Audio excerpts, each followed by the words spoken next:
Hi friends, அனைவருக்கும் வணக்கம். Welcome to Annammakaram kitchen friends. நம்ம இன்றைக்கி சிம்பிளாகவும் டேஸ்ட்டாகவும் இருக்கிற மாதிரி கோதுமை மாவு குலோப் ஜாமுன் ரெசிபி தாங்க பார்க்க போகிறோம். இப்போ இதுக்கு ஒரு கடாய் வச்சு 2 டீஸ்பூன் அளவுக்கு நெய் சேர்த்துக்கோங்க. இது கூடவே 1 கப் அளவுக்கு கோதுமை மாவு சேர்த்துக்கலாம். சேர்த்துட்டு இதை ஒரு 5 நிமிஷம் லோ ஃப்ளேமில் வச்சு நல்லா வறுத்து எடுத்துக்கோங்க. கருகிடக்கூடாது, நல்லா வாசனை வரும், அந்தளவுக்கு வறுத்துக்கோங்க. இப்போ இது வறுபட்டதும் இதை வேறு ஒரு தட்டுக்கு மாற்றி வச்சிடலாம். இப்போ இது கொஞ்சம் ஆறி வரட்டும். கை பொறுக்கிற சூடு வந்ததும் இது கூடவே 1 டீஸ்பூன் அளவுக்கு நெய் சேர்த்து நல்லா கலந்து விட்டுக்கோங்க. நல்லா கலந்து விட்டதும் நம்மளுக்கு இந்த மாதிரி பிடிச்சு பார்க்குறம்போது பக்குவம் இந்த மாதிரி இருக்கணுங்க. இப்போ இது கூடவே 1/2 டீஸ்பூன் அளவுக்கு பேக்கிங் சோடா சேர்த்துக்கோங்க. 2 டீஸ்பூன் அளவுக்கு பால் பவுடர் சேர்த்துக்கலாம். பால் பவுடர் சேர்க்கும்போது இன்னுமே நம்மளுக்கு கொஞ்சம் சாஃப்டாக இருக்கும். நீங்கள் இல்லைன்னா ஸ்கிப் பண்ணிக்கோங்க. இப்போ இதை சேர்த்து நல்லா கலந்து விட்டுட்டு இப்போ கொஞ்சம் கொஞ்சமாக நம்ம காய்ச்சி ஆற வச்ச பால் சேர்த்து நல்லா கலந்து எடுத்துக்கலாம்.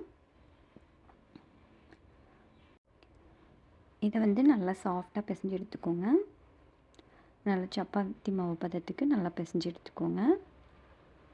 இப்போ பாருங்கள், நல்லா பிசைஞ்சு எடுத்தாச்சு. இப்போ இது இருக்கட்டும், நம்ம ஒரு மூடி போட்டு க்ளோஸ் பண்ணி வச்சுக்கலாம்.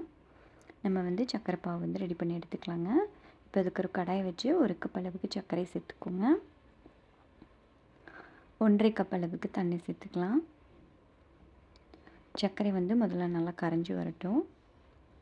இப்போ பாருங்கள், சர்க்கரை நம்மளுக்கு நல்லா கரைஞ்சி வந்துருச்சு. இப்போ இது கூடவே கொஞ்சமாக ஃபுட் கலர் சேர்க்குறேங்க. நீங்கள் வேணும்னா சேர்த்துக்கலாம், இல்லைன்னா ஸ்கிப் பண்ணிக்கோங்க.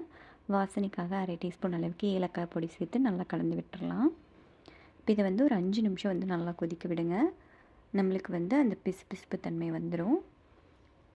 இப்போ பாருங்கள், நம்மளுக்கு நல்லா பிசு பிசுன்னு கையில் ஒட்டி பிடிக்க வருது. இது கரெக்டாக இருக்கும். இப்போ நம்ம ஆஃப் பண்ணி இதை க்ளோஸ் பண்ணி வச்சிடலாம். இப்போ மாவு எடுத்து நம்ம உருண்டை பிடிக்க ஆரம்பிச்சிக்கலாங்க. உங்களுக்கு எந்த அளவுக்கு வேணுமோ அதுக்கு தகுந்த மாதிரி நீங்கள் எடுத்து உருண்டை பிடிச்சிக்கலாம்.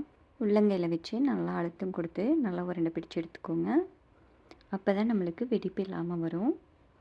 பாருங்கள், இந்த மாதிரி நீங்கள் உருண்டை பிடிக்கிறதுக்கு மாவு எடுத்தது போக பேலன்ஸ் மாவு க்ளோஸ் பண்ணி வச்சுக்கோங்க. அப்போ தான் நம்மளுக்கு காஞ்சி போகாமல் இருக்கும்.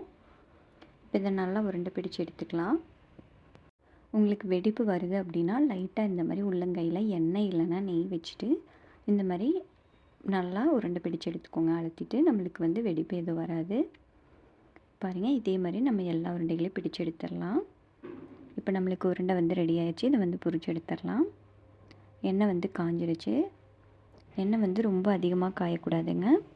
இந்தளவுக்கு காஞ்சால் போதுமானதாக இருக்கும்.